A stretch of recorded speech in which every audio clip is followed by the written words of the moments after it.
아마 제일 중요하고 궁금한 이슈가 아닐까 싶어요. 맞아요. 그래서 결론이 뭐냐? 결론 한번 내려보겠습니다.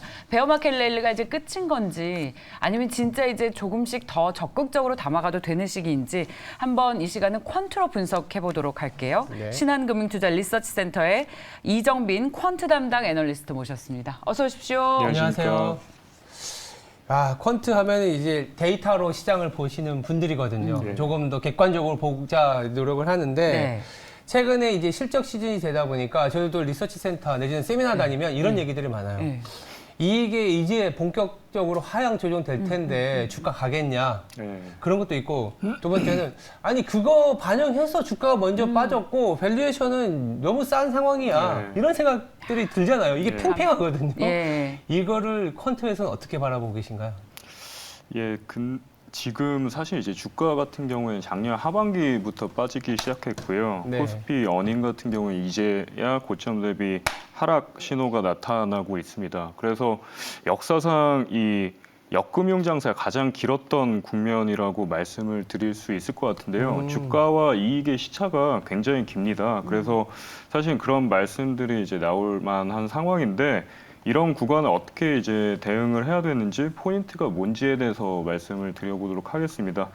지금은 이제 코스피 12개월 선행 EPS가 고점 대비 5에서 10% 정도 하향 조정되어 있고요. 그다음에 2분기 어닝 자체도 지금은 사실은 실적 시즌이 개막하면서 조금씩 밀리고 있어요. 그래서 순이익 기준으로는 5월 초에 43조 원이었는데 현재는 이제 40조 원 수준입니다. 그래서 3조 원 가량 이제 밀린 숫자고 이렇게 시장 전체의 이익이 고꾸라지는 구간에서는 상대적인 실적 모멘텀이 부각이 되거나 이익 마진 변동성이 나타나는 업종에 주목을 해야 되거든요. 그런데 이제 베어마켓 랠리를 말씀을 주셨는데 약세장이라고 하면 일방향으로 이렇게 내리꽂는 경우는 없거든요. 한 번씩 이제 반등이 나오죠. 예, 반등이 나와줍니다. 그래서 저희 같은 경우에 7, 8월 정도에는 이제 리바운드가 나오는데 단기 호흡 안에서 이런 구간에서 어느 정도 이제 이 초과 수익이라든지 누적 수익 정도는 챙기고 가자 이렇게 좀 말씀을 드릴 수 있을 것 같습니다. 이제요 이 퀀트를 하면서 제일 중요한 게 어려운 말을 쉽게 풀어주시는. 예, 알겠습니다. 이익 마진 변동성이 있는 기업에 주목을 해라. 예.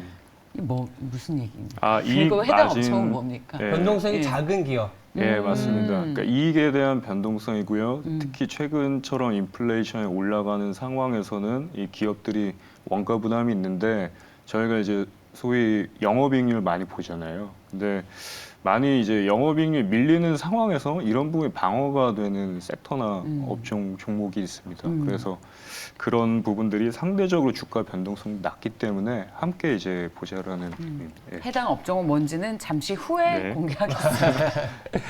7, 8월에 예. 리바운드, 그러니까 예. 베어마켓 랠리로 말씀을 하셨잖아요. 네. 근데 과거하고는 조금은 다른 느낌이 있긴 하거든요. 예.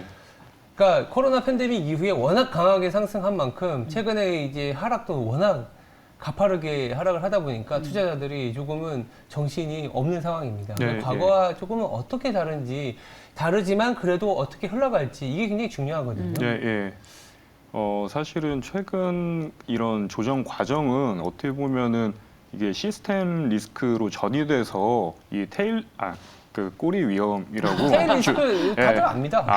그 정도는 알아요. 네. 테일 리스크라고 하기보다는 네. 이 기존에 이제 자산 가치가 많이 급등을 했잖아요. 그래서 그런 부분이 되돌려지는 정상화 과정이었다라고 보시면 될 것 같고 이제야 이제 그 밸류에이션 균형점에 도달한 상황이고 여기서 이제 EPS가 밀리기 시작을 했는데 여기서 사실 추가 하락하기 위해서는 전제 조건이 하나 있습니다. 그게 바로 이제 지금 뭐 질병이라든지 전쟁이라든지 여러 가지 이제 리스크가 불거졌었는데 하나 남은 게 이제 크레딧이거든요. 신용 네. 균형. 네. 그런 부분이 만약 가시화가 된다. 그렇다면 지금 코스피 PBR이 0.8배인데 여기서 0.6배까지 밀릴 수가 있습니다. 0.8배요. 0.600이 되면 우리가 사실은 그 코로나 팬데믹 수준까지 내려가는 거 아닌가요? 예, 그때까지 이제 갈 수 있다라고 보고 있고요. 근데 네. 지금으로서는 아직은 가능성은 좀 낮다라고 판단을 하고 있습니다. 다들 이제 네. 고민하는 게 크레딧 리스크까지 가겠냐 그렇죠. 이런 생각이 있는데 예. 뭘 봐야 될까요? 크레딧 예. 리스크 하면 보통 우리가 정가 펀드 많이 보잖아요. 네, 하이드 스프레드 맞습니다. 많이 예. 보는데 저도 계속 보긴 하거든요. 예, 예. 근데 한 5%, 6% 왔다 갔다 하던데 네. 위험한 상황인가요? 아니지 않는가요? 지금 약간 경계 상황이고요. 아까 말씀 주신 이제 하이힐드나 뭐 BBB 회사채 스프레드라든지 기준점이 있습니다. 근데 하이힐드 스프레드가 이미 500bp를 넘었기 때문에 맞아요. 여기서 이제 추가 이제 상승 여지는 조금 더 모니터링 해야 되는 부분인데 이게 이제 위기 상황 시는 1000베이시스 포인트까지 올라가거든요. 그래서 1000bp까지. 예, 1000bp까지 올라가기 때문에 지금은 약간 경계 단계다 이렇게 말씀을 드릴 수 있을 것 같습니다. 두 분의 말씀처럼 크레딧 리스크가 올라가고 예. 지금이 베어마켓 랠리라면 데드캣 바운스 그러니까 너무 시장이 안 좋아도 잠깐 오르는 그런 틈은 줘서 이제 팔 기회는 주고 다시 완전히 또 계속 약세장이라는 얘기인데요. 아니요. 저는 그건 그렇게 아닙니까? 말씀을 드리고 있진 않아요. 예, 잠깐 애널리스트의 본분을 비율을 들어가서 얘기하시면. 얘기하면은 네.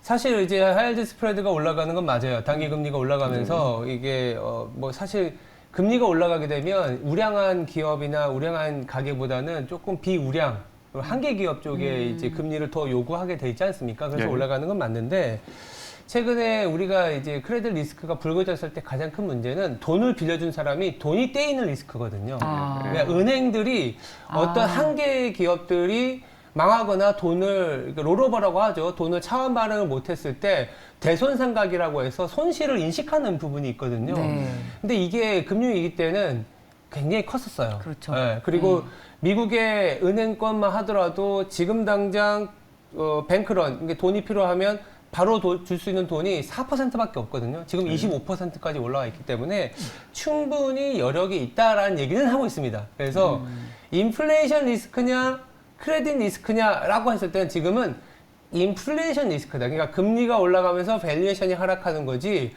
막 은행권의 문제로 확대되면서 예. 안 좋은 얘기로 넘어가는 그런 건 아니다. 그게 라는 얘기를 하고 이제 있습니다. 제일 우려하는 시스템 리스크인데 어떠세요, 연구원님께서는? 지금 상황에서 예. 그런 단계까지 이제 가기에는 아직은 이제 그쵸? 무리가 있다라고 보고 있고요. 네, 다행입니다. 네. 그러면 지금 근데 이제 베어마켓 랠리라고 말씀을 하신 네. 게 자꾸 네. 이제 마음에 남는데 아, 예. 그래도 이제 올라갈 때 네. 그 얘기하고 싶었던 게 그거잖아요. 음. 그래도 올라갈 때 잘 올라가는 업종이 있지 않냐. 예, 예. 잘 봐야 되지 않냐 이런 거죠. 예, 사실 맞습니다. 우리가 베어마켓 랠리라고 하지만 올라가다가 이 기업들이 또 주도주가 될 수도 있어요. 예, 예. 뭔가 어떤 섹터가 있을지. 사실 이제 이렇게 약세장에서 한번 이 조정이 끝난 다음에 올라갈 때는 뭐 이제 기존 주도주 아니면은 이제 낙폭 과대주 또는 이제 실적주 또는 이제 고베타 주식이라고 그래서 이제 반등 시 센티먼트가 민감하게 작동을 하는 그런 주식들이 있는데요.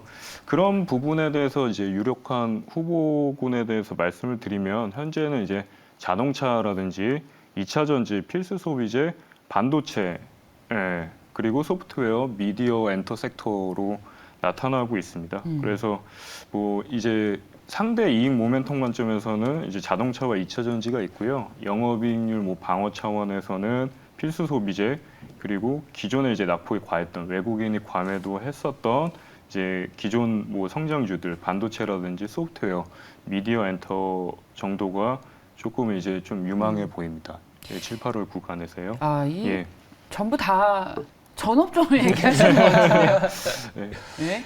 이 중에 밸류에이션적인 측면에서는 또 네. 어떤 게 괜찮아 보세요? 밸류에이션적인 측면에서는 아무래도 자동차죠. 지금 자동차. PBR 자체가 섹터 기반으로 0.6배 언더이기 때문에 사실 최근에는 수급도 많이 들어오고 있어요. 네. 그리고 이제 YTD로 그렇게 이익 모멘텀이 괜찮았던 섹터는 아닙니다. 최근 1개월간 이렇게 이제 그 바닥에서 턴어라운드하는 모습 그리고 섹터 내에서 현대차라든지 기아차 서프라이즈 확률이 매우 높습니다. 70%를 상회하고 있기 때문에 실적은 아마 잘 나올 가능성이 굉장히 큽니다.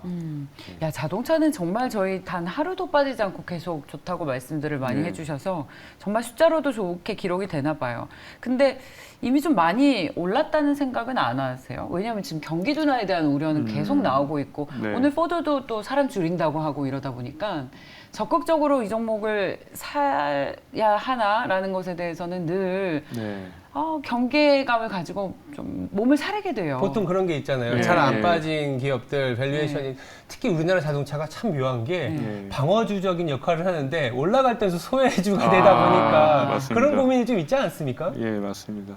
그래서 사실은 자동차 기존에는 뭐 가치주 컨셉이고 모멘텀이 좀 없다라는 인식이 있는데 저희가 20년 하반기 한 번 정도 봤습니다. 오버슈팅이 나오는 부분. 그게 이제 미래에 대한 뭐 성장성이라든지 충분히 이제 지금은 밸류에이션이 싼 상황이기 때문에 이제 뭐 밀려도 크게 밀리진 않을 것 같고요. 만약에 올라선다라면은 지금 사실 이제 시장 전체에서 이익이 올라오는 그 섹터는 그렇게 몇 개는 없거든요. 그 중에 이제 자동차가 그런 이제 소수 섹터에 들어가는 것이고 이게 만약에 지속 가능성이 있다라면은 주가도 이제 모멘텀으로 연결될 지속적인 모멘텀으로 연결될 가능성이 이제 높다라고 말씀을 드릴 수 있을 것 같습니다. 저희 방송에서도 자동차 예.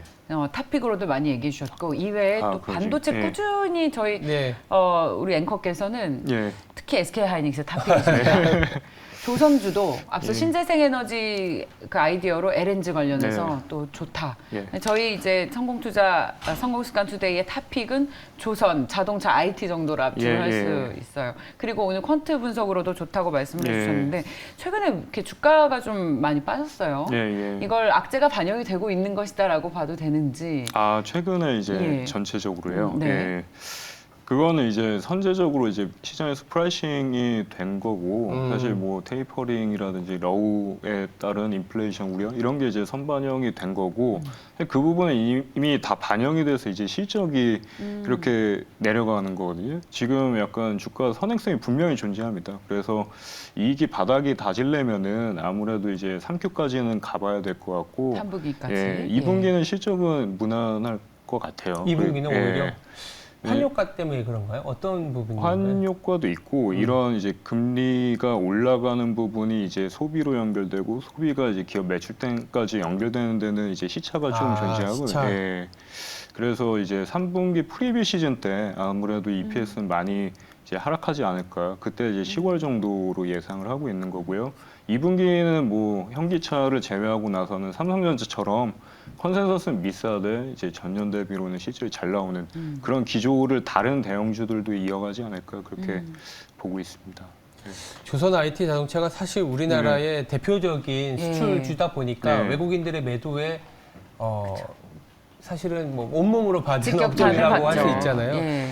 이게 또 한편 퀀트적인 시각으로 이익은 말씀하셨지만 네. 보통 또 퀀트를 할 때 시장도 같이 보잖아요. 예, 맞습니다. 예. 그러니까 외국인 얘기를 왜 들었냐면 실적이 좋으면 당연히 외국인도 돌아오겠지만 그 전에 외국인이 돌아오는 경우도 있거든요. 예, 그러면서 예. 이제 조선 IT 자동차가 돌아가는 경우도 있지 네. 않습니까? 그 수급 같은 경우도 혹시 분석하시나요? 예, 수급도 분석을 하고 있는데 아. 지금 6월 누적 기준으로는 외국인이 10조 이상을 팔았어요. 근데 이제 최근에 7월 들어서 다시 순매수로 전환을 했었던 그런 모습들이 나타나고 있는 거고 이게 이제 추세적으로 이어질지 여부는 사실 좀 따져봐야 되는데 그렇군요. 뭐 뭔가 이제 어닝이 하락하는 국면에서 쉽지는 않아 보이거든요.